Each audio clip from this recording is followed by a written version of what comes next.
Okay.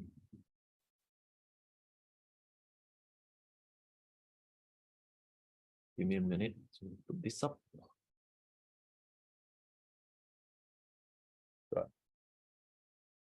Okay, hello, everybody. Thanks for tuning in. This is KC Lau from kclau.com. So I'm a financial educator.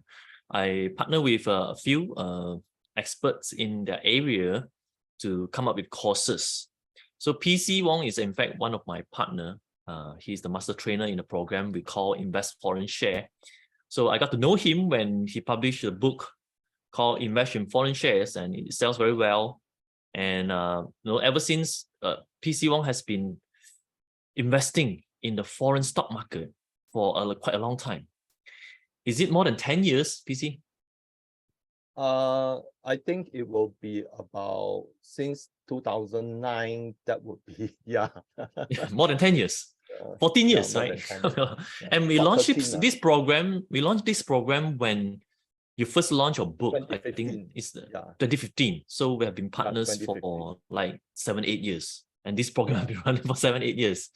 And we have, I think up to date, we have done like 180 something stock discussion for our members, right? Every month we do twice of this kind of training where PC share his research on the stocks that he's eyeing on.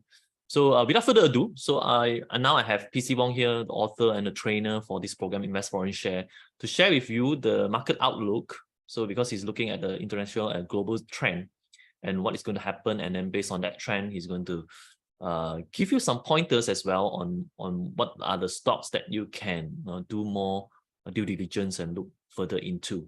And also we are going to share with you a little bit of the program we are running. It's called Invest Foreign Share. So you get to know about it later on.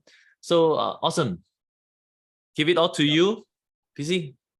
Yep, thank you, Casey, and thank you all who are logging in. So just a bit on the disclaimer, we are not financial advisors. Whatever we share here is not meant to be an investment advice.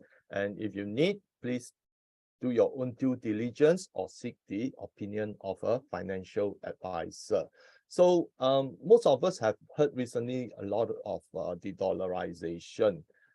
In fact, I started talking about it, I think in 2018 or 2019. For those who our long-term members will actually know that I've written quite a lot about it in my presentation slides. And in fact, in my latest book, which I co-published with Evelyn Tan on Chinese astrology and global trends, I also have a chapter on de-dollarization. So de-dollarization is actually gaining pace, but I think a lot of people have a misconception of what it is. Now, in the Western media, they try to hype that de-dollarization means the end of the US dollar, and the politicians in the US would term it that China wants to take over US hegemony. None of this is true, okay? And I would share with you my findings and my opinion why I think the dollarization, although it's an ongoing concept, but it's not something that's going to destroy the US dollar. It's neither is China's ambition to take over the world like the US dollar did. And there are reasons why. But let's look at some key points of today's presentation. Number one, we'll talk about the brief history of the US dollar unipolarity, which means everything that's focused on the US dollar has been the world reserve currency for many decades. Then we look at the reason why there's a need to de-dollarize and the advantages it offers to the multipolar world. De-dollarization also does not mean the end of the US dollar, and I will explain why. And we talk about the 3 steps on how de-dollarization will actually progress.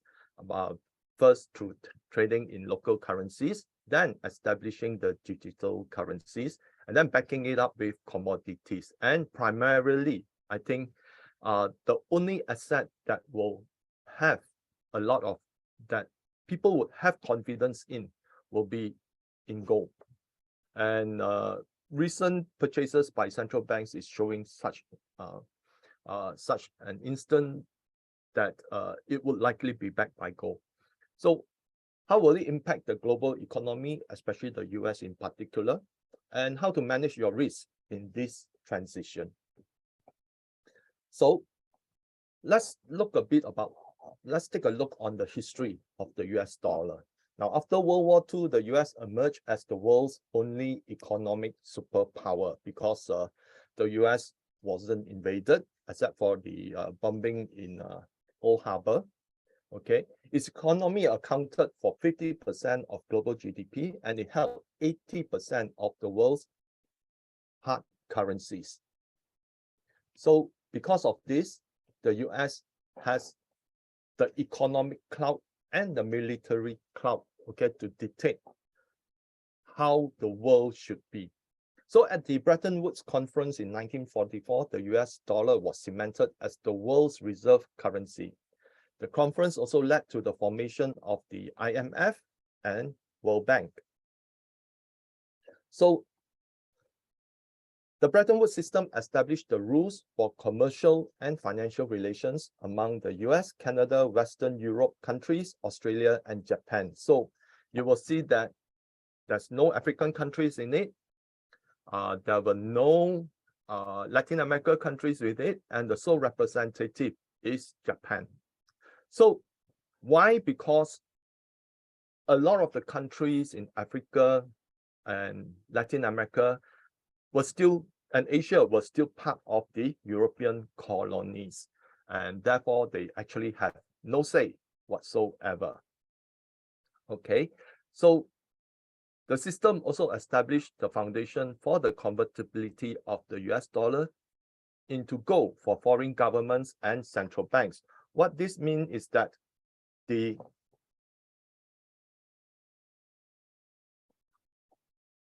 central banks of the world can at any time convert the US dollar into gold. Okay, so the Bretton Woods system ended in 1971 when President Nixon suspended the convertibility of the US dollar into gold, which remained to this day. And actually, President Nixon, in his speech, he mentioned that it is going to be temporary. But after they see that the insane amount of money or US dollar that they can print, it somehow becomes permanent. Okay, and part of the reason why the convertibility was into gold was taken away was because the US has used up a lot of its reserves in the Vietnam War.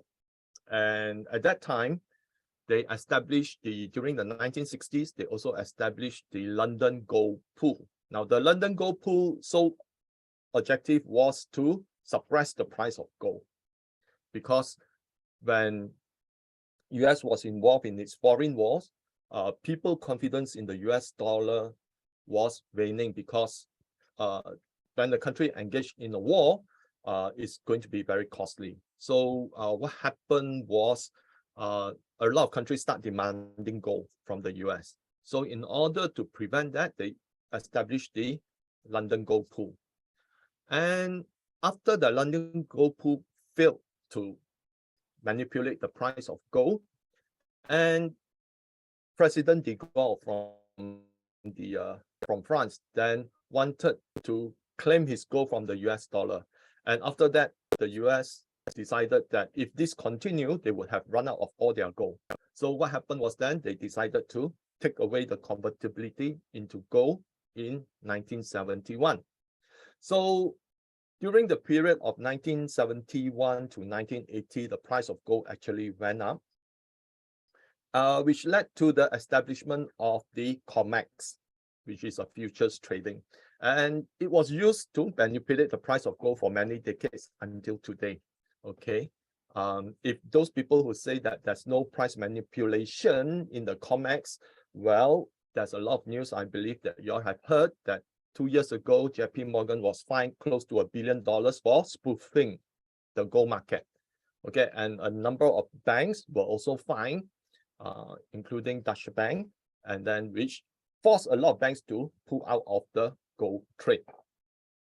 So gold manipulation still is apparent today, even though the fines, because the money that they make from the manipulation is many times over, which they can afford to pay. So during the 1970s, as the US experienced stagflation, so in 1974, Kissinger visited Saudi Arabia and offered to provide military protection to the king on the condition that all oil transactions must be conducted in the US dollar. So at that time, there were a lot of turmoil in the Middle East, and of course, having the assurance of the US military power to protect it, give confidence in the Saudi Arabia government that they can actually, grow their economy, okay, with the help of the US. So this was the start of the petrodollar. Now, how the petrodollar has helped the US is such that it has allowed the US to print unlimited dollars to secure its resources and goods and expand its GDP. Now, what is a US dollar actually? A piece of paper. And paper is cheap. But by using the US dollar, it can actually secure resources and goods that are resources, for example, are abstracted through hard labor and investment, and goods, hard labor and investment in equipment, plant, machinery, okay, to produce goods. So a piece of paper has allowed the US to do it. So this is the period when Nixon removed the gold standard, okay? And subsequently, you can see that they realized that, hey, without the gold standard, we can actually use our US dollar backed by the military to expand our footprint in the global trade. And that is when the period you see the US debt has started to escalate. And this is how the US GDP has grown as well in rate. So what happened is that at some point in time, because of so much debt, it became very expensive to service that amount of debt. And every economic cycle, which pushes the US to the brink, is responded with even more money printing. Okay, we have, for example, 2008 to 2009, we have, or to 2011 for that matter, we have QE 1, 2, 3. Then, during the pandemic, in 2019, 2020, we have QE that is not QE, and then we have QE4, then we have unlimited QE. And all this is because the US thrive on debt. It is a debt-driven, GDP is debt-driven, okay?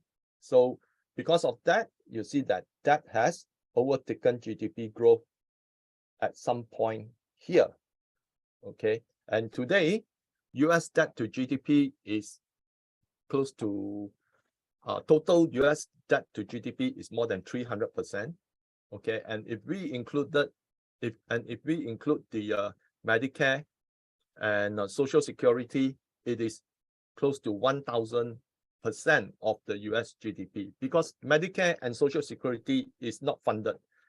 Every dollar that is paid through Social Security has to be issued through debt, okay? Because the US tax revenue is not even enough to pay for the government spending, and that is why every year there is budget deficit.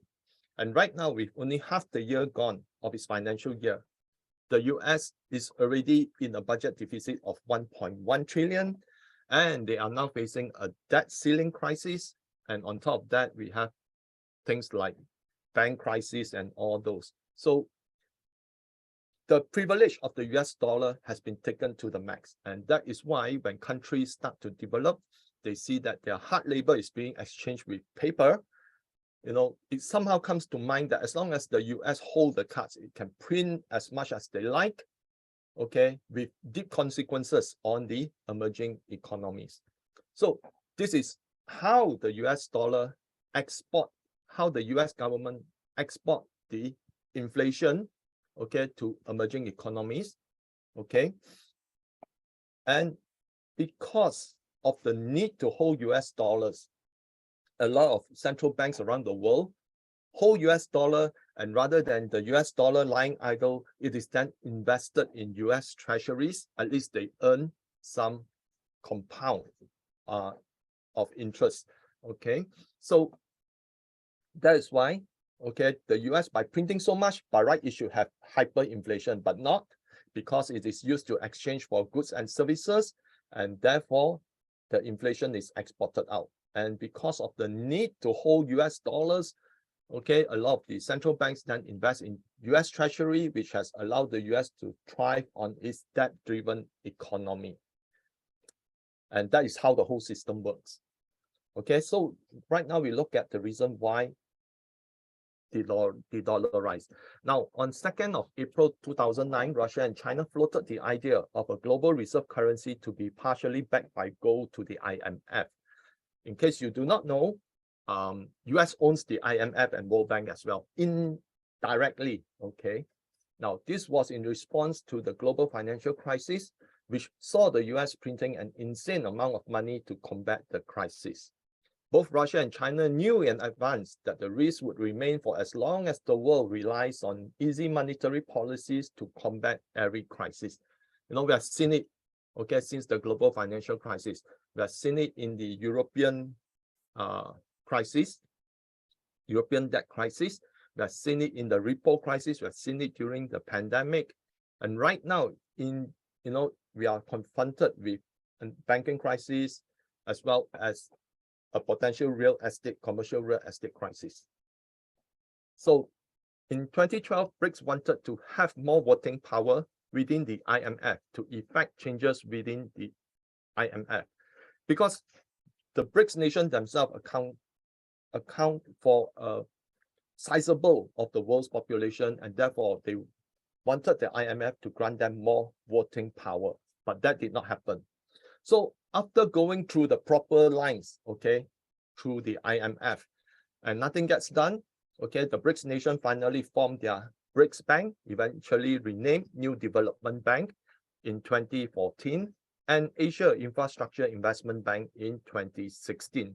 So the NEB, NDB, and the AIIB actually mirrors what the IMF and World Bank do. So the sequence of events highlighted the difficulties emerging market economies face in order to get their voice heard in the IMF, which the US has the highest voting rights at 16.5% and the veto power. So the US can overrule, okay, anything within the IMF structure.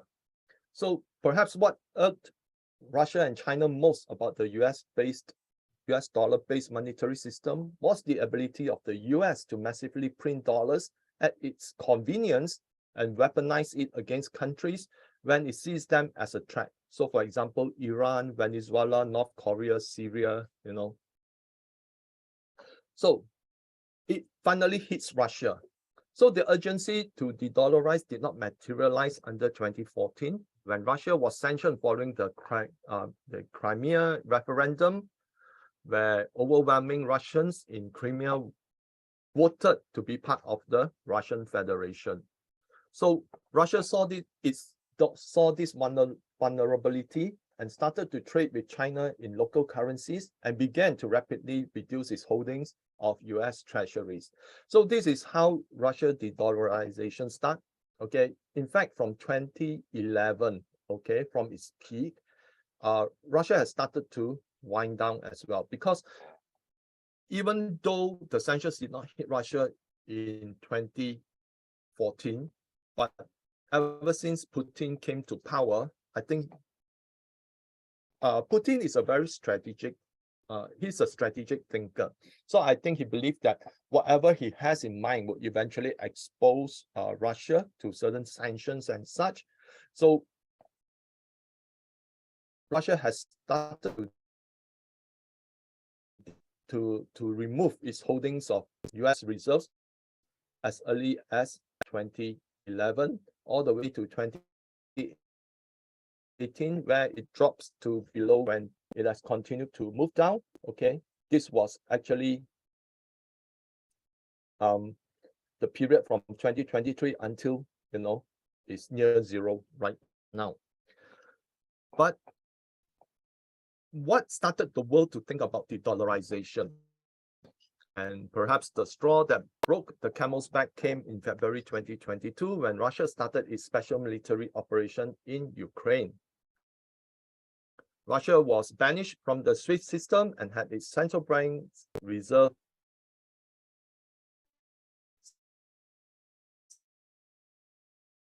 seized by the collective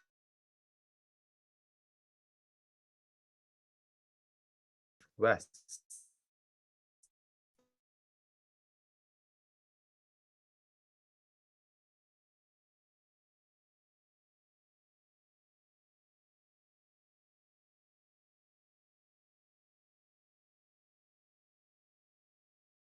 Is run by emotions. At any time when they find a country, that is not following their rules, okay, to their advantage, then they would deem that country as not following a rules-based international order. That international order is not written in black and white, nor endorsed by the UN. And it's the cloud of the international rules-based order is held by the collective West plus Japan. So although there has been precedents in the past, such as seizures of Libya's gold, Venezuela's gold, and Afghanistan foreign reserves, to name a few, the magnitude of sanctions and simultaneous seizure of Russia's central bank's reserves and Russian citizens' private assets had never been done in history. And suddenly we have the entire cancel culture, okay? The basis for a reserve currency is trust. By seizing a central bank's reserves, that trust is lost. And because of this, it sends a signal to other sovereign states that they could face similar actions if it falls on the wrong side of the collective West rules-based international order. Now, this was what triggered the mass movement to de-dollarize and the advocacy of a need for a reserve currency that is outside of the US dollar hegemony. Now, this sets up the basis for a multipolar world where a BRICS reserve currency could play a major role. In fact, coming in, I think next month, if I'm not wrong, the first deliberation of a BRICS reserve currency will be held in South Africa during the BRICS summit. So de-dollarization makes sense in a multipolar world as countries are free to trade using their own local currencies, and this can translate into tremendous savings from forex conversions. Now imagine if I want to deal with you through US dollar, I need to convert my currency into US dollar, sell to you, and then you need to convert the US dollar back into your local currency, okay? So that is the cost of the exchange. So if let's say we are just dealing directly, okay, the conversion is just at one time, okay? Whereas if through the US dollar, there is a two-time conversion.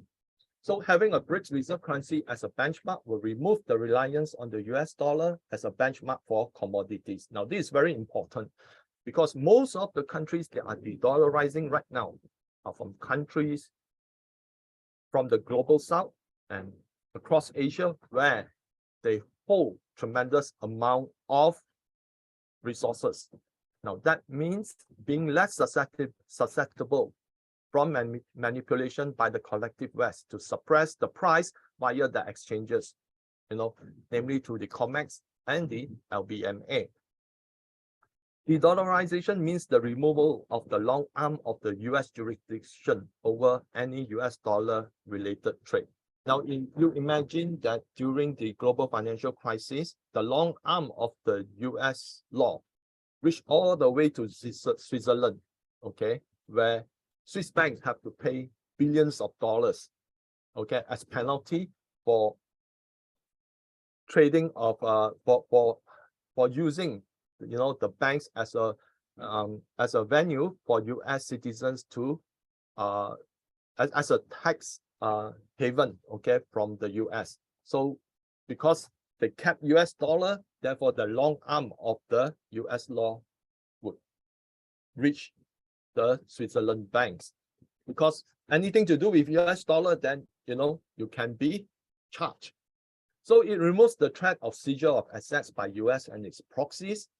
It also removes the threat of the US dollar manipulation by the US through the Federal Reserve to its advantage, okay, like excessive money printing. Now, how the US can manipulate the US dollar through the Fed? For example, when, okay, the Fed can actually offers low interest rate, okay, and subsequently people borrow money, and then that interest rate is then jacked up, and suddenly you know countries have to pay higher interest on the debt because of higher interest rate, and on top of that, the appreciated US dollar would cause a tremendous burden of debt payment on a weakened currency. So that is how, okay, the whole process is being done. Okay, it removes the need to rely on US proxies for financial assistance, for example, the IMF and World Bank, which carries with it stringent requirements that must conform to Western values. For example, you have to open up your market for their multinationals to come in, okay, and you have to have certain human rights conformity, you know, and such. So it comes with it a lot of demands, okay. So it will also overcome US dollar shortages within the financial system. Now, the BRICS reserve currency, however, will need the consensus of the multiple stakeholders, and it will take time to be implemented. So the BRICS reserve currency wouldn't just suddenly appear, and then, you know, everyone say, now we are going for the BRICS reserve currency. No, I think it will take time, especially because there will be a lot of stakeholders, okay? Especially some countries may say that, hey, you back it with gold, you know, but then we do not have gold, but we have other resources. So how can we come up to a compromise? Okay, for example, Mexico is reported to, you know, to be interested in joining BRICS. So, but Mexico have a lot of silver. It doesn't have enough gold. Okay, then Saudi Arabia's Middle East would say we have a lot of oil, but we do not have enough gold. So there's going to be a lot of deliberations, okay, and how to back it with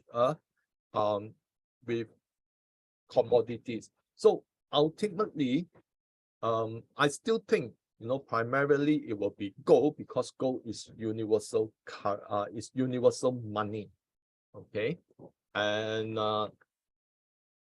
other commodities may perhaps play a role in supporting that currency, but not so much as the medium of so-called as something that will back the BRICS currency, although there have been talk that commodities would play a role. So as I said, you know, these are all in transition, you know, things might change, okay, and it's not going to be an easy road.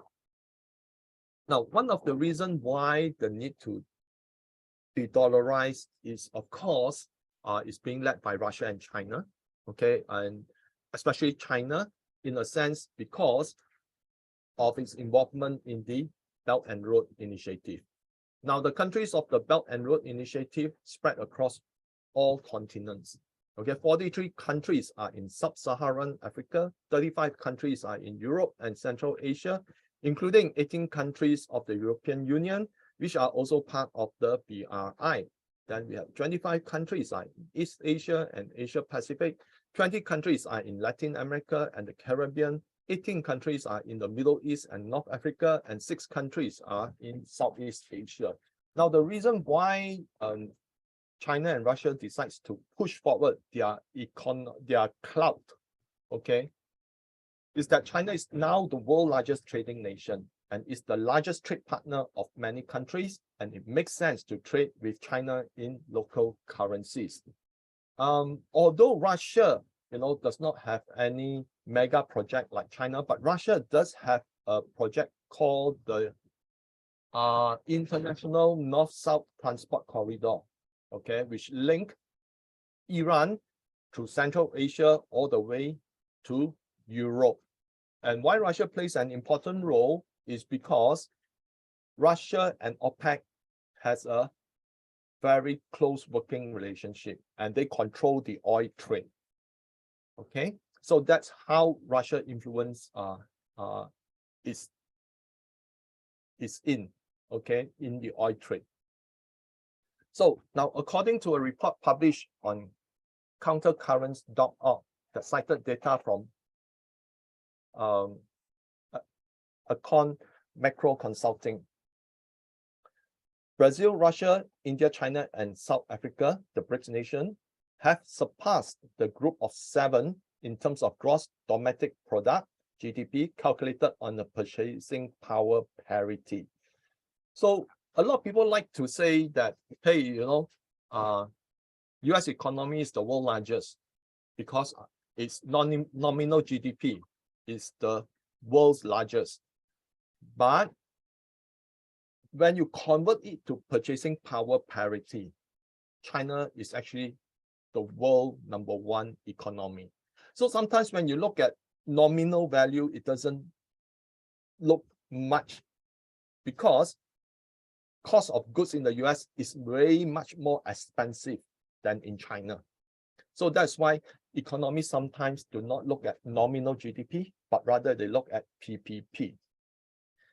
So because that is more closely related to the ability to spend in a respective, in a individual country.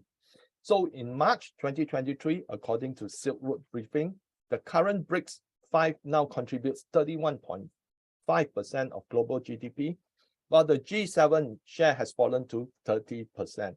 So the G7 still think that they are the world's largest economy. Why? Because after the war, subsequently to the before the rise of the Asian tigers, the rise of Asia, and currently we are seeing the rise of Africa. Okay, they actually have a lot of colonies. Okay, or they still have, even though the colonies have already gained independence, their economy is still very tied closely to the colonies, and they still have their officers in those colonies that can continue to trade and bring the wealth back to the G7. So because of that, the G7 is seen as the leader of the global economy. So because of that, they think that the world should listen to them. But right now, with BRICS expected to contribute over 50% of global GDP by 2030, with the proposed enlargement, almost certainly will bring forward that BRICS will become a much bigger economy giant, than the group of 7. Because if we look at it, it's so ridiculous that Italy is considered to be in the G7.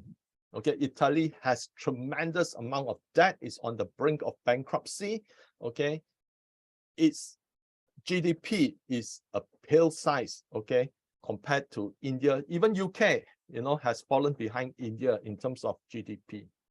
So it's ridiculous that the group of 7 should consider themselves as leaders in the global economy. So these are the proposed BRICS expansion. You can see, there's new awareness coming up through South America. And although the number of countries that have announced to join BRICS is not there, but Mexico is very important because it's right next door to the US. And some US commentators have even the goal to say that China shouldn't be involved in the American hemisphere because it is our own backyard. Suddenly the US sees that these countries are not sovereign states. Whatever they do have to get permission from the US because it's in their backyard.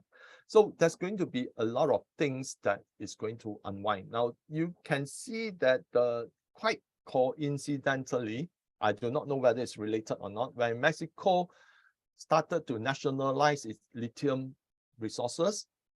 And when Mexico says that they are interested to join BRICS, we have some US senators saying that, we should wage a war against the drug cartel in Mexico. We should bring our military into Mexico. So you can see how the whole geopolitical situation is taking shape. And in Africa, more countries are opting to join BRICS. But the most important thing that you should know is that these countries, Brazil, Algeria, okay, Saudi Arabia, Iran, and all these, Russia, they are all major oil producers. Now, if let's say on top of having the clout in OPEC, and those non-OPEC countries are also joining BRICS, and OPEC countries are within BRICS, you can imagine how much power they will control. And that is why US recently is looking at drafting some legislation in penalizing Middle East countries. So what makes BRICS so significant? Because in 1904, Halford John Mackinder wrote an article in the Royal Geographical Society titled The Geographical Pivot of History. Mackinder pointed out that Eurasia was 3 times the size of North America. It possessed 2/3 of the world's population and the vast majority of its industrial potential. A country that dominated that landmass could overrule any potential competitor. So that's why throughout the early 1900s, right up to Second World War, you can see that there's a lot of European involvement in the Eurasian continent, especially in Asia. Okay, there were a lot of colonies there as well. Now, with the inception of BRICS, a new order has emerged to challenge the rules-based international order touted by the collective West. Unsurprisingly, many countries have voiced their interest in becoming members of BRICS as a means to move away from the collective West, mostly being former colonies themselves. Now, according to a recent publication from Silk Road Briefing, cited that if accepted, the new proposed BRICS members could create an entity with a GDP of 30% larger than the US, over 50% of the global population, in control of 60% of global gas reserves. So if we look at it, the entire global economy functions on consumption of energy.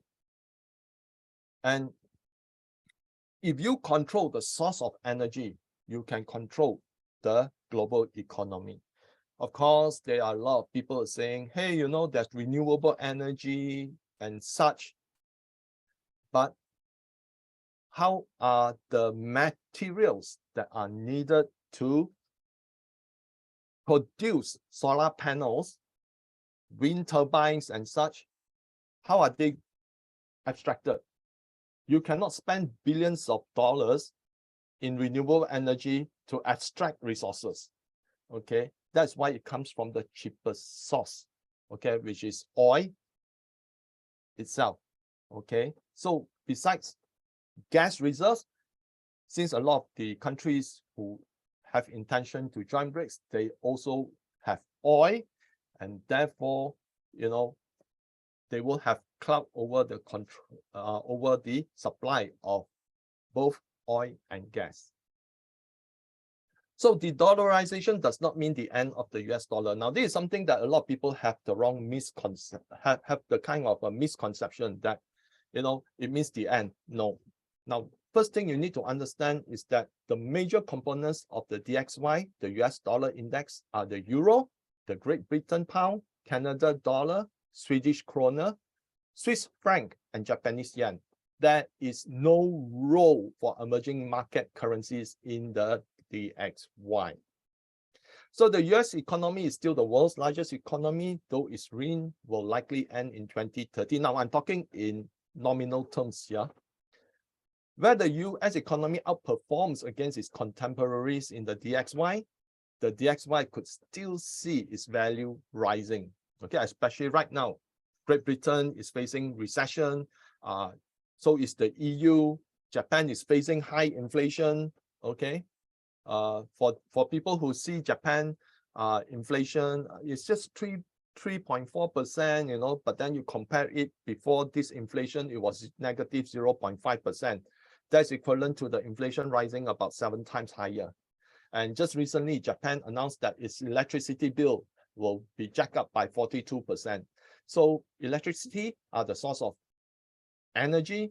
Energy is consumed to manufacture goods. That means that Japanese inflation would actually move higher. Okay. And then the Swiss franc, you know, the Swiss National Bank has lost about $150 billion through its investment in US because of the crash in the market last year. So because of all these currencies performing badly, that's why the DXY can still maintain itself high above the other corresponding currencies. So the US stock market is still the world's most liquid stock market and also the largest by market capitalization. And this is another reason why there will still be a demand for US dollar, thus pushing up the DXY. And then there are trillions of debt denominated in the US dollar and held by many emerging economies.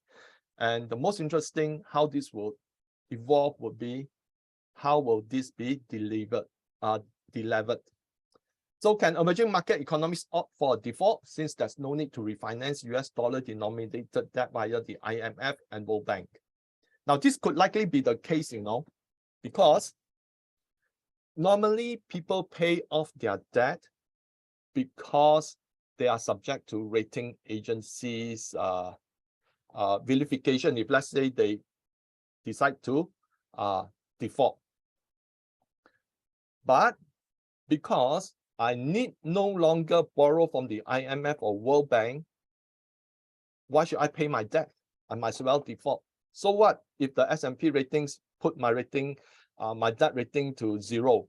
Okay, I can borrow from the New Development Bank, okay, or IIAB for my infrastructure projects. So I no longer need to borrow in US dollar, so I might as well default. So this is something that could happen, you know, because who cares what the rating agency from the Western bank says, okay? Because I'll just borrow from the New Development Bank, and then I can start my projects. I will actually be able to replenish my reserves, and on top of that, you know, my resources now carry a lot of value because I own them. Okay, so this could be something that could happen. Okay, because who cares? Okay, if I default because I'm not going to borrow US dollar anymore. So some people are saying that no, you know, it cannot happen because they must pay their debt. You know, so far nothing like this have happened, and it remains to be seen. Now, assuming that countries right now like Argentina is very you know, is facing 100% inflation, and their interest is at 97%. What if Argentina says that well, I'm going to stop paying my debt, okay, but if I borrow money from the New Development Bank with understanding with BRICS, I can actually, you know, offer my resources, okay, as a bargaining tool. Okay, not to forget that Argentina is a major supplier of global lithium. Okay, so these are some advantages, and that is why I think Latin America themselves are working together, okay, to form cartels of resources. And despite leaning towards trade in local currencies, emerging market economies will still trade with the collective West in US dollar. Okay, some economists will think that, hey, we still have goods that we want from Europe or from the US, we'll still use US dollar. So there won't be any decoupling from the collective West. So there'll still be trade that will be done in US dollar, but other trades with other countries will be in their local currencies. So how could it evolve? Now, emerging market currencies will be benchmarked against the BRICS reserve currency, since most of the emerging market nations are rich in resources that could push the pricing advantage of the resources to the BRICS reserve currency. Until BRICS reserve currency is available, I believe that the trade in local currencies will still be benchmarked against the US dollar. So how would this impact the US dollar? Number one, countries could reduce their US dollar reserves, since a large portion of their trades will be denominated in local currencies. This will reduce the demand for US dollar. Countries could also reduce their holding in US dollar reserves, which are normally invested in US treasuries, thus reducing the demand for US treasuries.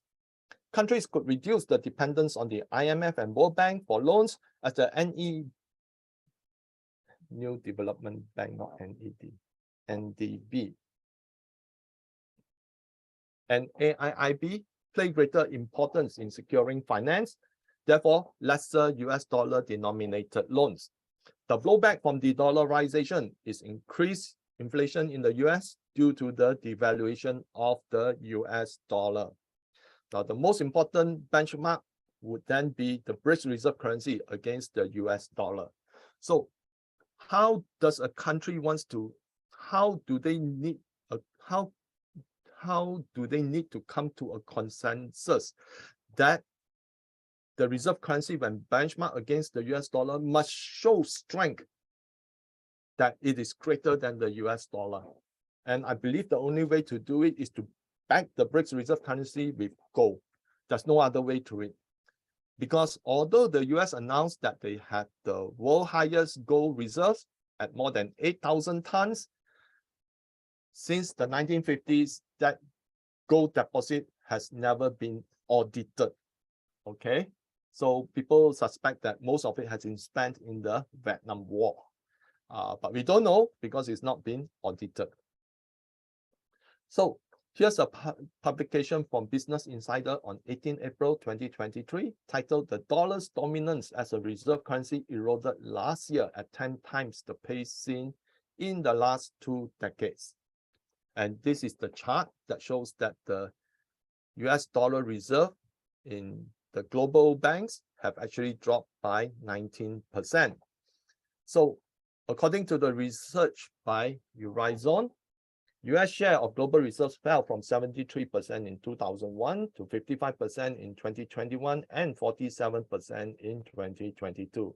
Now, in case some of you might argue that, hey, that's not the figure that the IMF showed.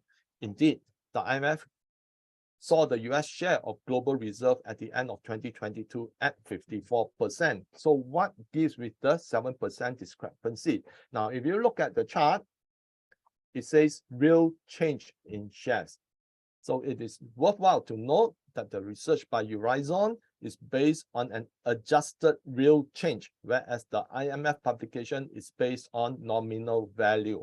So probably the Horizon is based on the reference across currencies, okay, to show that it has fallen by 19% over the period that they mentioned.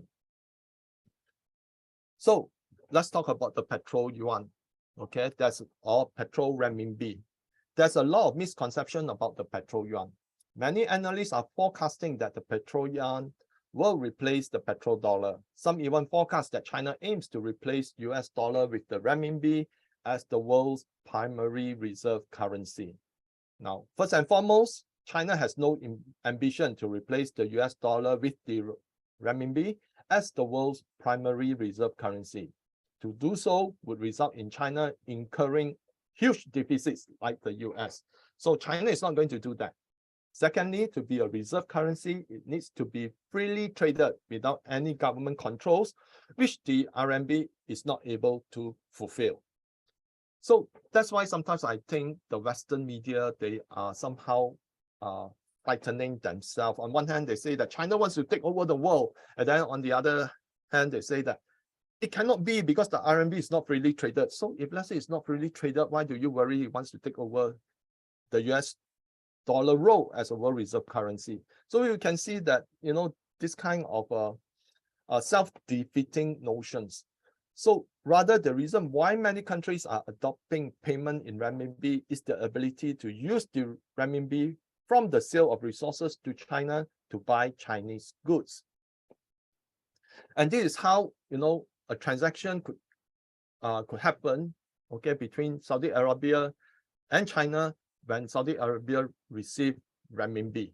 Okay, this is just a hypothetical case. Okay, you know, in this case, Saudi Arabia sells oil to China, receive 100 billion renminbi, and then it used that renminbi to pay for infrastructure development by China in Saudi Arabia, cost of 50 billion. And then Saudi Arabia import goods and services from China at 30 billion.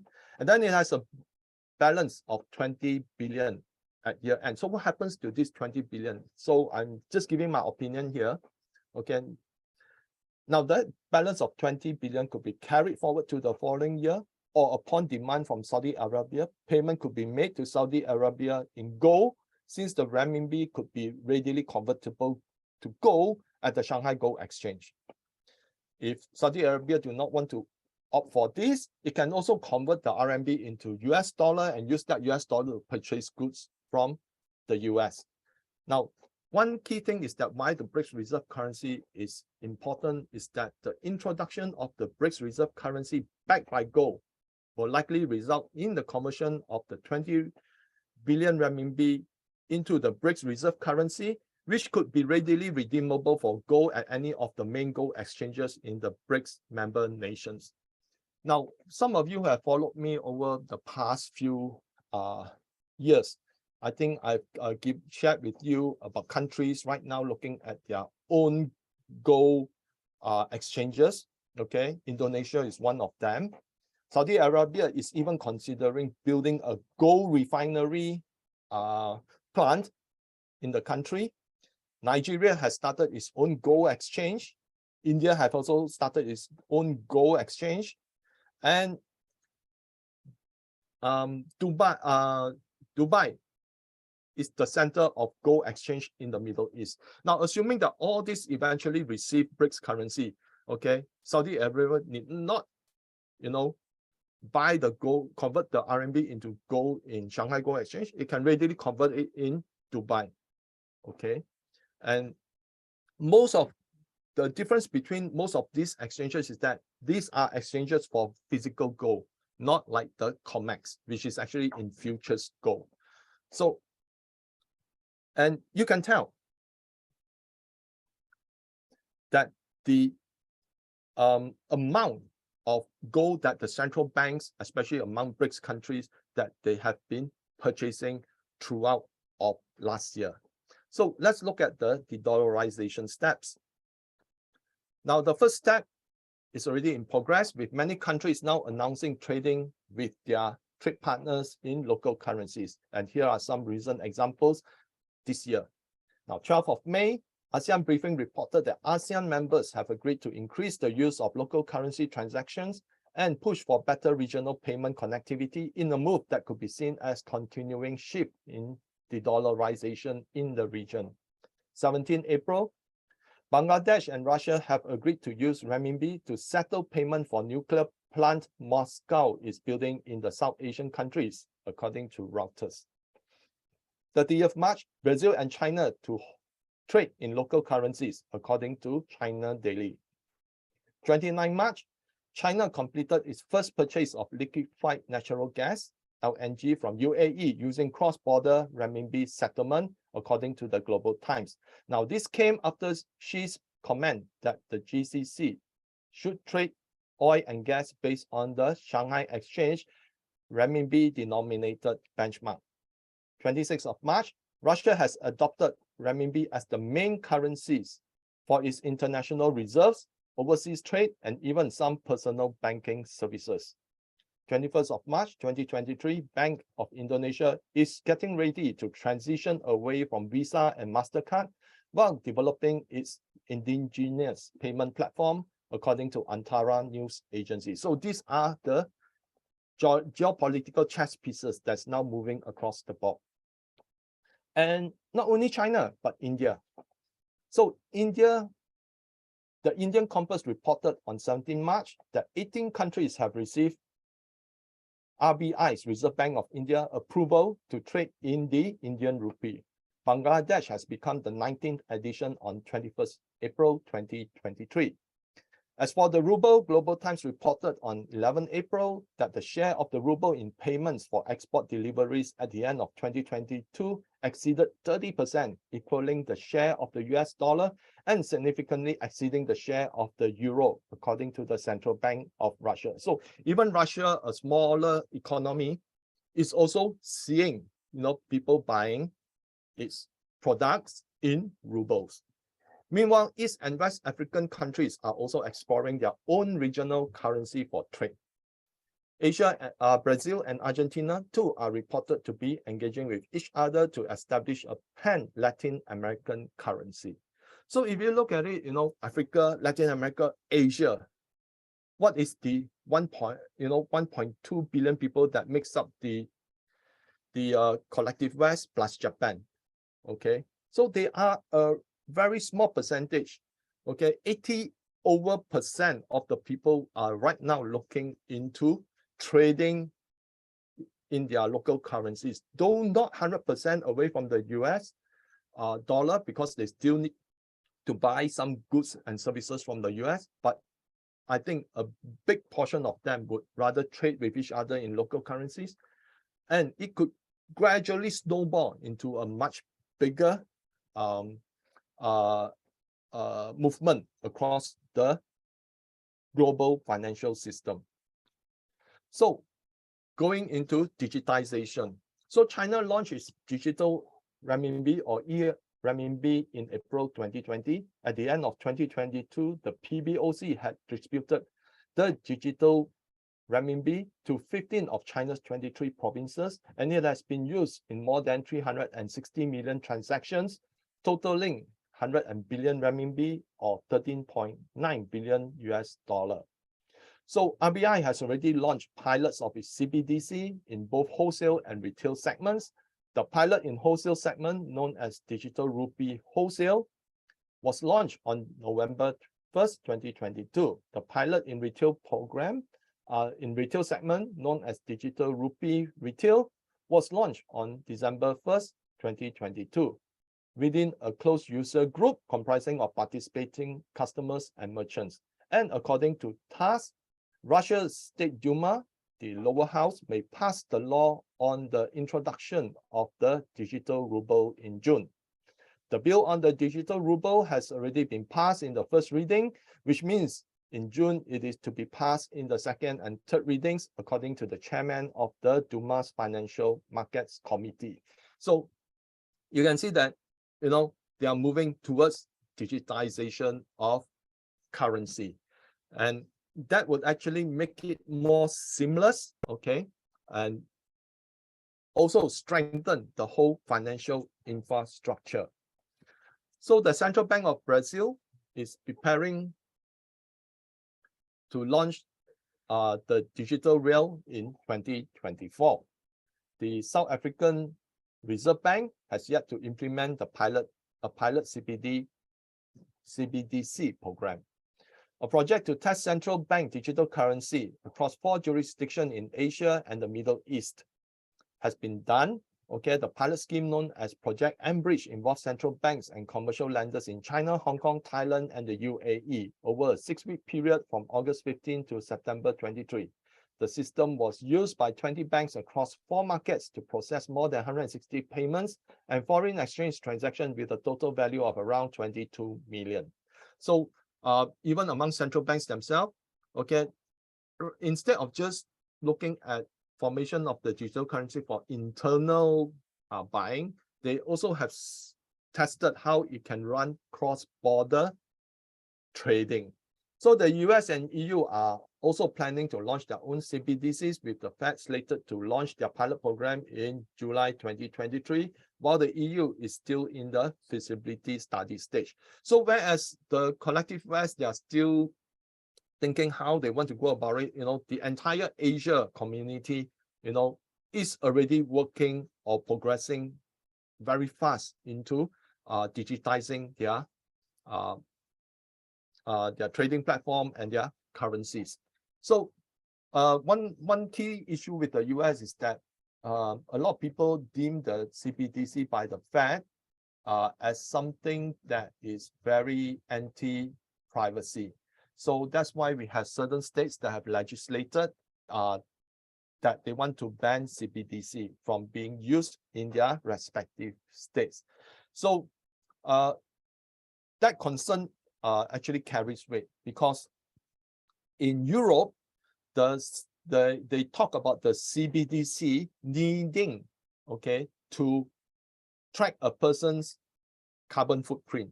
So which means if you buy certain products from the supermarket, you will actually have a carbon footprint tracker, okay? So we'll tell you how much you have used up your carbon credits.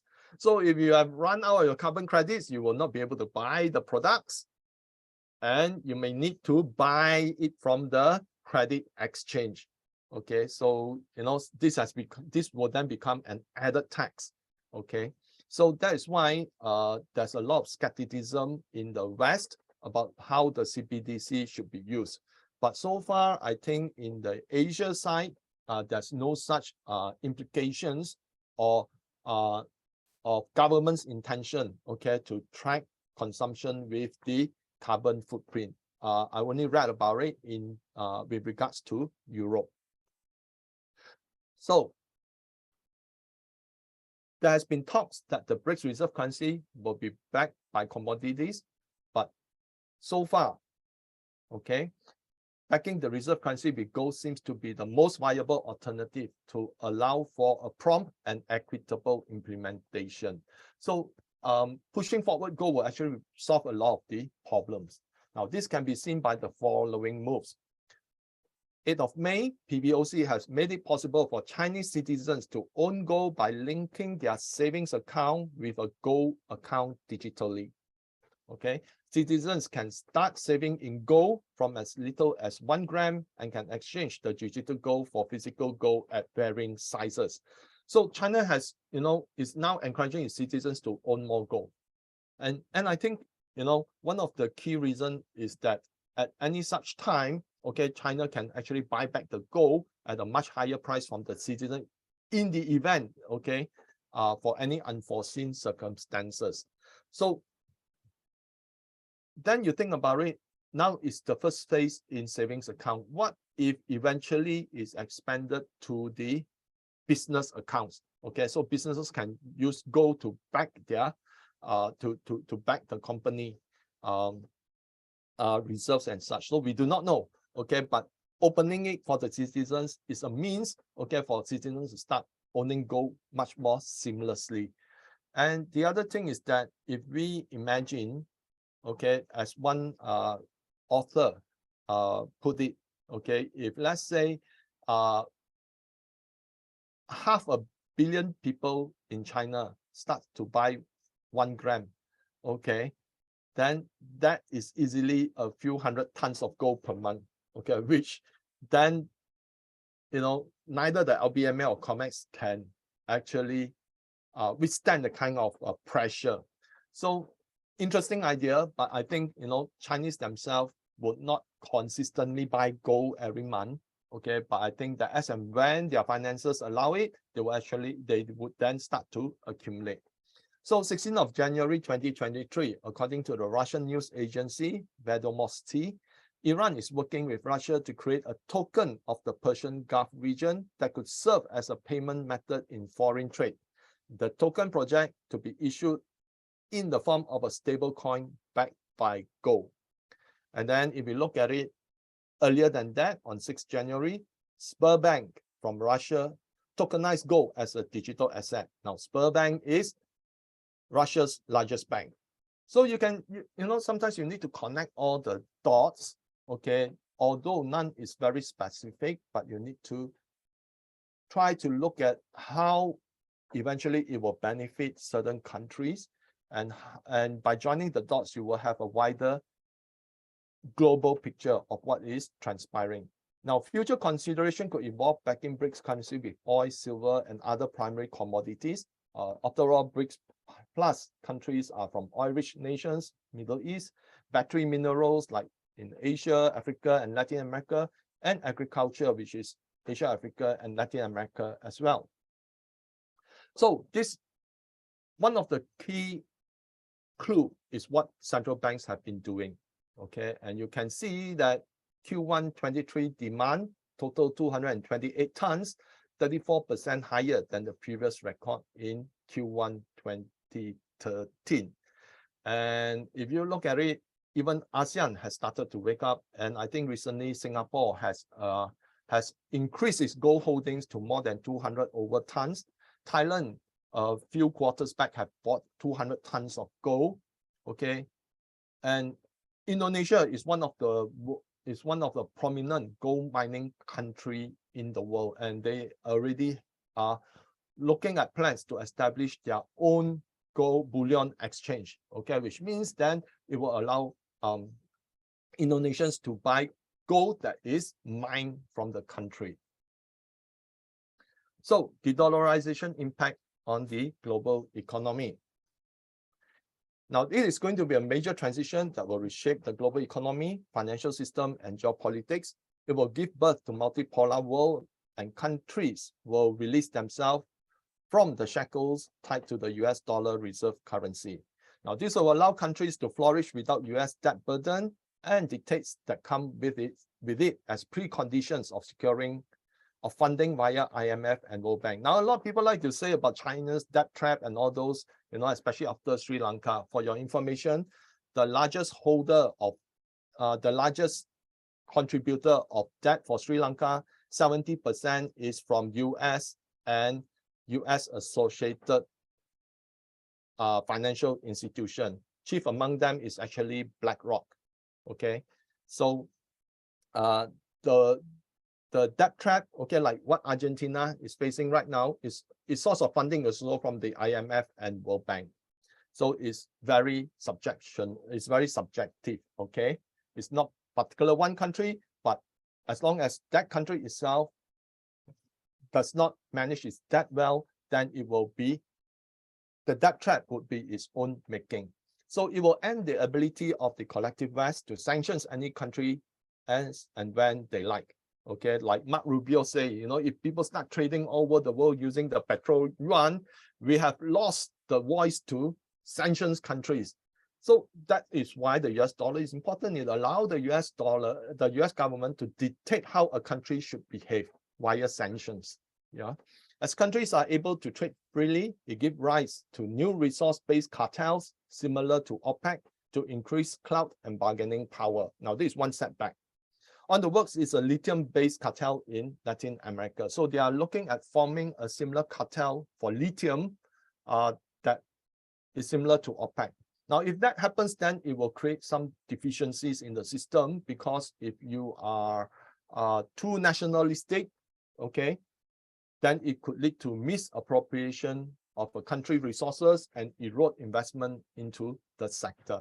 Okay, so this is one danger. Okay, when countries overplay their importance or overplay the cards that they hold in their sleeves. So another key development is that, you know, the renminbi will become a major trade currency. Remember, it is a trade currency, not a reserve currency, which means countries, with China being their largest trade partner, would rather trade with China in the renminbi. Now, this is because China is the world's largest manufacturer of consumer goods, and selling resources to China in renminbi will allow for reciprocal purchase of Chinese manufactured goods and also paying for Chinese infrastructure development. A multipolar world could give birth to a new financial system, a multipolar financial system with regional currencies, as I explained just now, East, West, Africa, Latin America, BRICS, okay, to gain collective bargaining power and new models of cryptocurrencies, some of which could even be backed by gold. Now, I wonder whether any one of you have come across a report that Tether, one of their holdings based on their end of their financial year report for Tether, their largest holding is actually gold, okay, not Bitcoin. Okay, so that is why I think some some months ago, I mentioned that as the cryptocurrencies evolve, they may want to back their the exchange or their stable coin, okay, with commodities. So the US-backed system will see its dominance abating, and with it the value of the US dollar. Now, this would cause great economic hardship to the US as trillions of printed dollars come flooding back because no one wants to invest in their treasuries and such. So eventually the Fed may have to buy. Otherwise, the US cannot serve its interest on that. So nevertheless, it will pose great opportunity for the US to re-establish itself as a manufacturing giant as investment will flood into the country. So, you know, it's like reversing the role. So US economy becomes weaker and weaker, but then people see the opportunity that having a weak US dollar, okay, and having a weaker economy, perhaps the population will be more willing to work harder and therefore invest in the US once again. So the EU, UK, and Japan will also see their economies deteriorating rapidly as they rely on cheap energy sources to thrive. Okay, for example, with high energy costs, you know, the industrialization is happening in the EU, and UK is seeing high inflation. Okay, it is already now happening in EU and UK, and Japan will soon follow suit. As I mentioned, Japan's electricity tariff has gone up 42%. And like the US, they have enormous public debt, and without economic clout in a multipolar world, they will suffer as well, because a lot of it has been dependent on how they dictate the world should behave in their image. So on geopolitical side, due to the pull and ebb of geopolitical tension will rise between collective West and the main proponents of the multipolar world, which is Russia and China. Therefore, we could see proxy wars being fought across the world, not major wars across a continent, but targeted wars, civil wars, and regime change wars. So the Ukraine conflict will remain for some years to come unless all parties reach their collective senses and discuss about peace. But this is not going to happen because recent news from Pentagon is that they want to freeze the war, which means it's in perpetual warfare, okay? Freezing the war as it is, okay, not ending it, okay, but freezing as it is. So that means it's going to be a perpetual war. So the next area of conflict will be Taiwan, as US seeks to cripple China in a war of attrition that will bleed the countries of its finances and give reasons to mount similar sanctions like the collective West did to Russia, including the seizure of Chinese assets across the globe, which is estimated to be in the tens of trillions of dollars. Now, this will also help to extend the global hegemony. So this is like, you know, a card that the US wants to play, but the US does not want to fire the first shot. It has to push it such that China will fire the first shot or create a false flag event, okay, so that it gives reason to seize Chinese asset. And that is why China will continue to de-dollarize. Now, China's holding of US Treasury has fallen from its peak of about 1.3 or 1.2 trillion. Right now, it has fallen to 849 billion, if I'm not wrong. Okay, so another area of potential conflict is Iran. Okay, now US and its allies may mount an attack on Iran because it is the major land bridge in the BRI and INSTC, as I mentioned just now, which link Iran across Central Asia to Russia and Europe. So Iran is a very important land bridge to connect the Eurasia to Middle East. Okay, so US geopolitical thinker Zbigniew Brzezinski made an insightful and exclusive analysis of geopolitical patterns in his famous book, The Grand Chessboard, American Primacy and its Geostrategic Imperative, where he pointed out, potentially the most dangerous scenario could be a grand coalition of China, Russia, and perhaps Iran. So this is now becoming the actual fact. So fast forward today, Iran is now a member of SCO, Shanghai Cooperation Organization, together with Russia and China and other member countries in Asia. Now, primarily, the SCO objectives are strengthening mutual confidence and good neighborly relations among the member countries, promoting effective cooperation in politics, trade and economy, science and technology, culture, as well as education, energy, transportation, tourism, environmental protection, and other fields, making joint efforts to maintain and ensure peace and security and stability in the region, moving towards the establishment of a new democratic, just, and rational political and economic international order. So you can see emphasis on peace, security, and stability. So although it's not a military alliance, but the hidden message is there. So that is why Russia has a military base in Iran, and China and Iran are working on a lot of technology transfer with regards to security. So how to manage your risk in the transition? Now, we not only face risk during the transition process, but also existing risk in the financial system due to over-indebtedness, risk of further bank failures due to high interest rates, and credit risk across multiple sectors due to ongoing credit crunch. Now, the growth of money, M2 money supply has already plunged to negative, I think about 8.9%. And the only time it had reached this level was during the Great Depression, where it went down to, I think, negative 18 or 20%. So this is the worst drop in growth of M2 money supply since the Great Depression. And already, bank deposits continue to flee from the banks into the money market funds because of the higher yield. And because of that, a lot of the small and medium-sized banks are exposed, and small and medium-sized banks actually accounts to more than 50% of the commercial real estate loans. So if these banks go under and commercial real estate suffer, then we are going to see another round of the global financial crisis, but much worse due to the high debt situation. So in such a scenario, although people may say, hey, but the S&P continue to grow higher. Yes, it continues to grow higher, but it's driven primarily by just 10 stocks.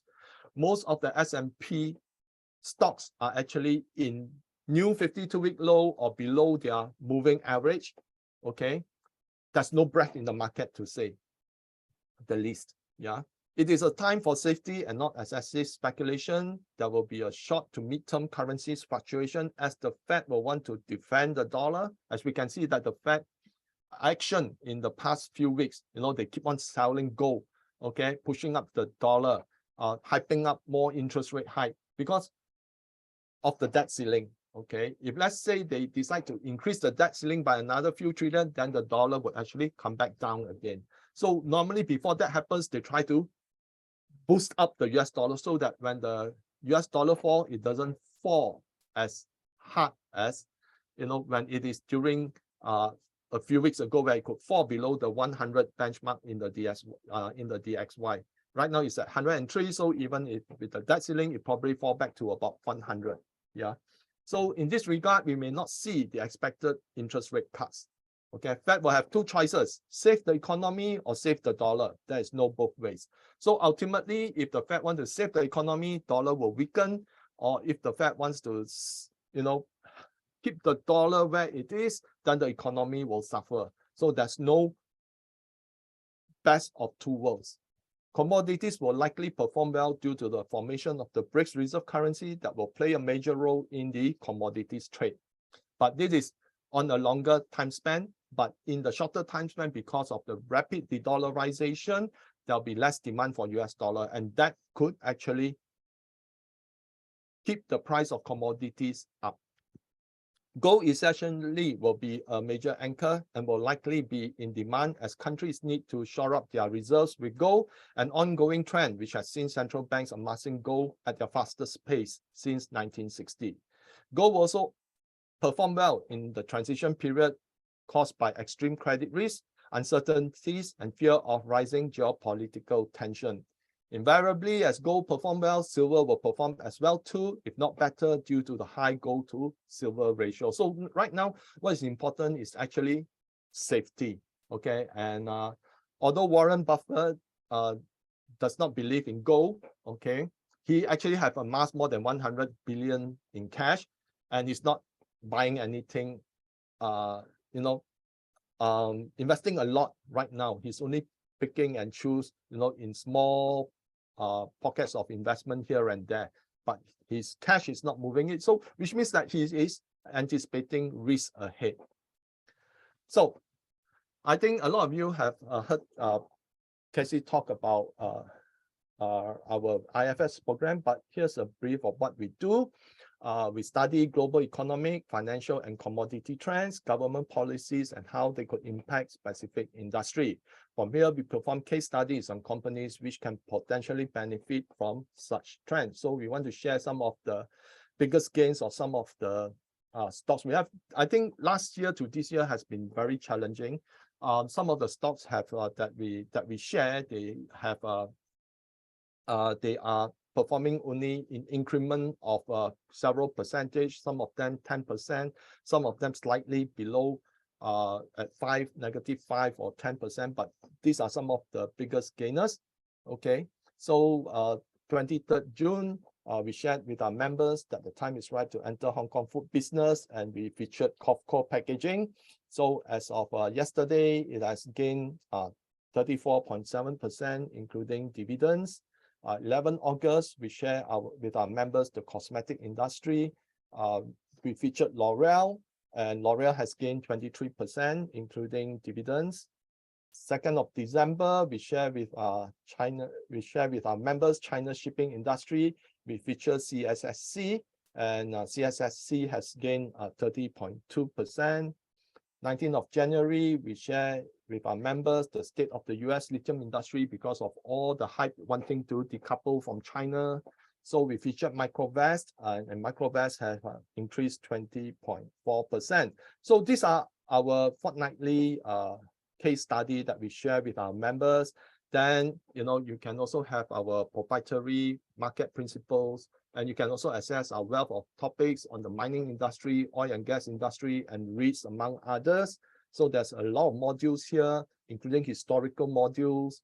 Then you also receive weekly report, and here we actually highlighted AVIC China on 11 November 2022, because AVIC China is one of the main spare parts manufacturer for the new Chinese commercial airline, the COMAC 919. Okay, and since then, AVIC China has gained 23.1%. Then we also highlighted CNOOC. Okay, on sorry, the date is a bit earlier. Okay, so AVIC China. Okay, this one is CNOOC.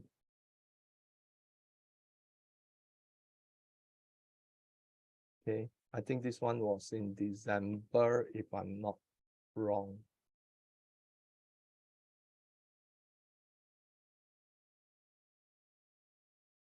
Okay, forget to change the code. So CNOOC has gained 35.9%, including dividends.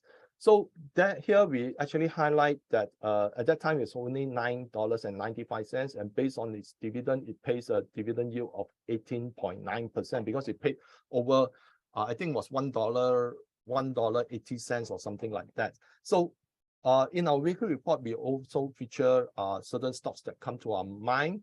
Okay, due to certain report. Okay, here that they have discovered the first large deep water gas field. Okay, then again we also receive alerts on WhatsApps or some news of what is happening. Okay, so recently we told our members that the war economy is coming, because the EU says they need to embark on the war economy to continue supply weapons to Ukraine. So there we share with our members that war economy causes inflation because resources are put into the war effort and not into production of goods.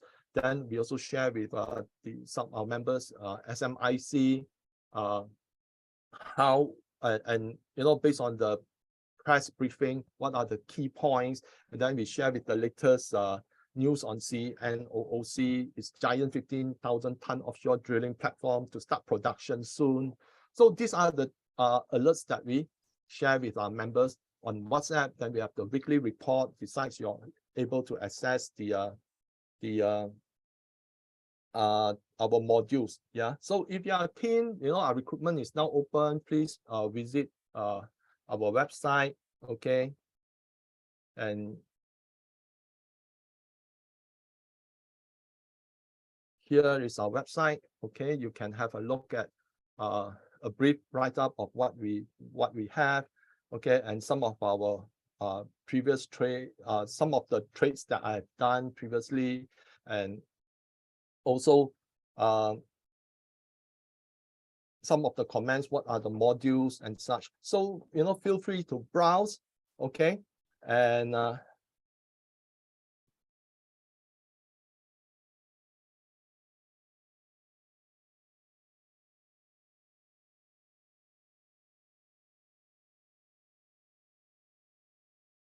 this is the website.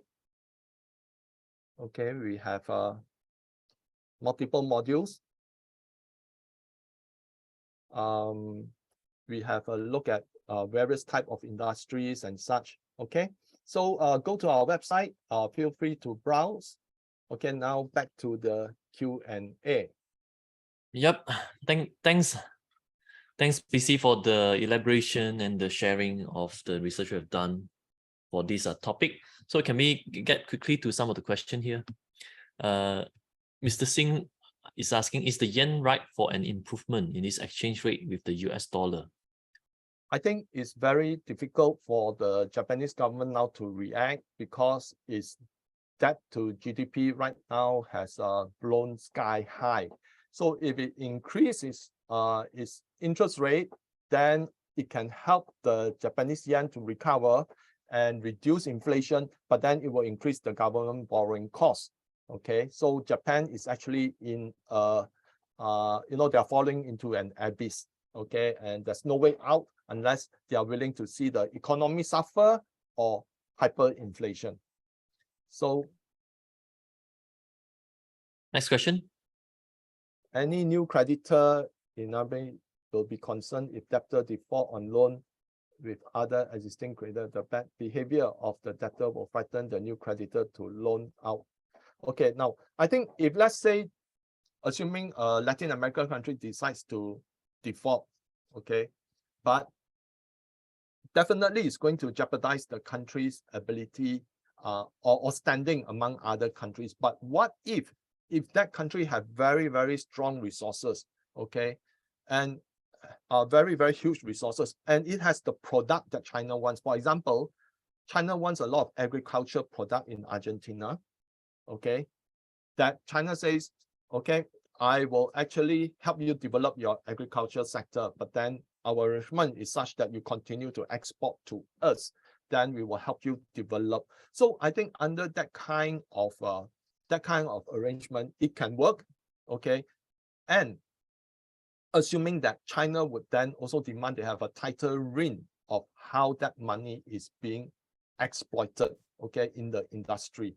It will not be giving, you know, in a whole package and say, okay, you know, we give you this money, now you just produce for us. No, I think China's way of investing, if you look at it in those African countries and such, yeah, they move in, promise to help them to develop their infrastructure, okay? And those countries also have very bad debt records. What China did was, if let's say they start to see the positivity from that development, China will actually forgive that debt, okay? Because whatever they have abstracted, okay, it more value to that than the original cost of developing that infrastructure. So even Russia, you know, they recently announced that they have forgiven, I think, several billion dollars worth of debt in Africa, just so, you know, to help the Africa economy to get along. And China has also forgiven, I think, billions of dollars of debt in Africa,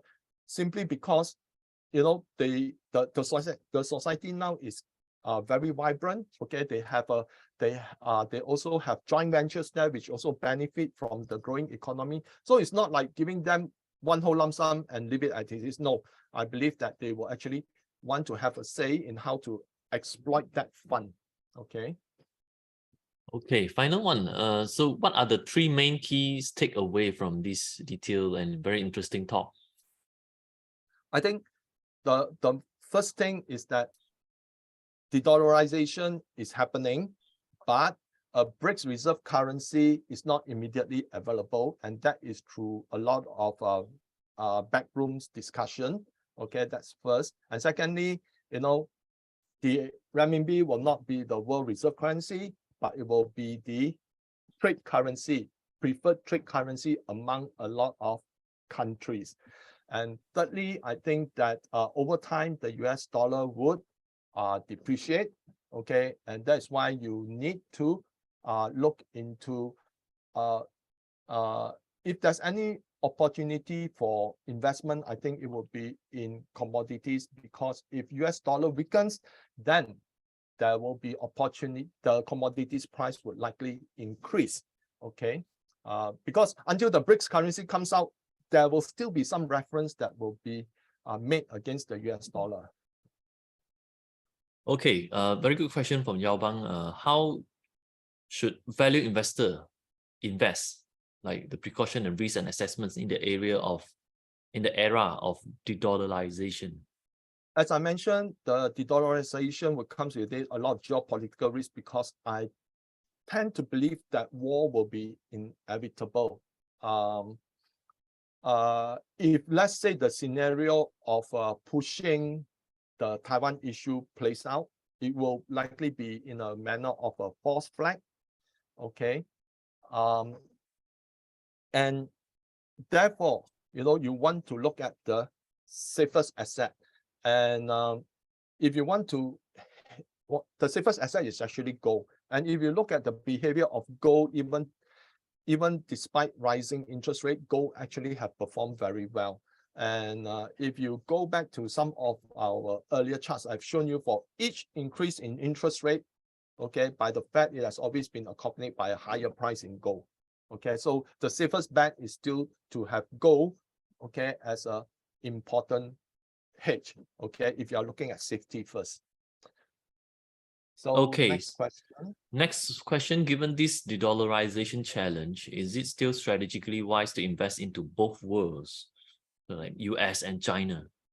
I think the US will see a lot of crises this year, and I myself try to avoid the US investing in the US, simply because of the risk. Okay, the banking crisis, the potential commercial real estate crisis, and the coming credit crunch, because the US have never experienced such a huge drop in M2 monetary growth since the Great Depression. And if, let's say, it follows in trend with what happened last time, then it's going to be a nightmare scenario.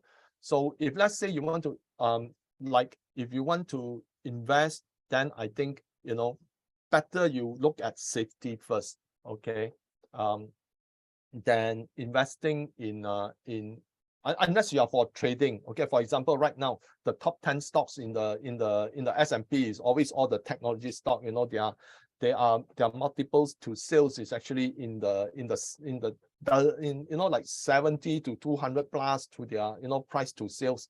So it's highly speculative. Okay, but it's reaching bubble area, because there's no breadth in the S&P. A lot of companies are actually falling apart. And then the amount of bankruptcies in the US, keep on increasing. Amount of bankruptcies in Europe is also increasing. So these are the telltale signs that something is not good. And if, let's say, if you catch it on the wrong side of the trade, and suddenly things start to unravel, then there could be opportunity to suffer some losses. Okay. So okay, another question before we end. Deborah is asking, is the course Invest Foreign Share suitable for beginners? Is it I cannot understand financial statement and what to make of when I read financial news. I think one of the key things that to be frank, you need to have a little bit of understanding. Okay, but nevertheless, I think if you are I'm always free, okay, on the WhatsApp group. Okay, and also you can write to me on email and such at pcwong@kesilau.com. Okay, write to me at pcwong@kesilau.com. Okay, to share with me what is your in depth, what is your expectation and such, then perhaps I can explain in detail. And if let's say it doesn't meet your level of acceptance, then it's quite fine. Okay. Most important is that if you have that ability to learn, okay, and progress, then by all means do so. If let's say you still have not that confidence to that negotiating through all these big issues, then better take time to learn, okay, before enrolling. Yeah. Okay, thank you very much everybody for attending. So we are done with all the questions, and thanks PC Wong for the elaboration. And if you want to have a look at Invest Foreign Share, the course, just go to investforeignshare.com. And we are having an enrollment right now, and it will be ending after 4 days. So take the time to read that and get to know more. And if you have any question, can always follow PC Wong's Facebook page, right? Do you want to pull up your page where people can follow you? Okay, hold on.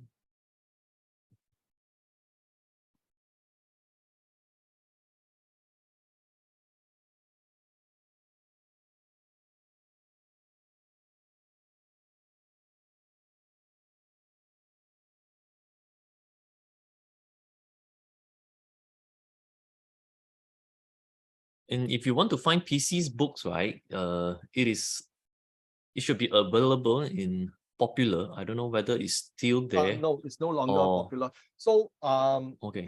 These two are my most recent books. Okay, Global Economy Collapse. In fact, I written this book in May 2020. This is my book that I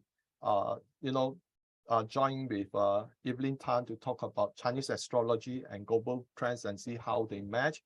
Okay, then I write periodically what is happening and all those. Okay, and if you all enjoy the session, please give me a 1. If let's say if let's say you need more understanding some of the things that you are not able to understand in this session, okay, you can always write in the chat box, because I'll be posting this video on Facebook, and Casey will be posting it on his Facebook. I'll be posting it on YouTube, and you can also write to me at pcwong@caseylau.com. Okay, thank you very much for your for participating, and hope to see you all in the next session or in our member section. Awesome. Thank you. Thank you, everybody. Have a great weekend ahead. Bye-bye. Bye-bye.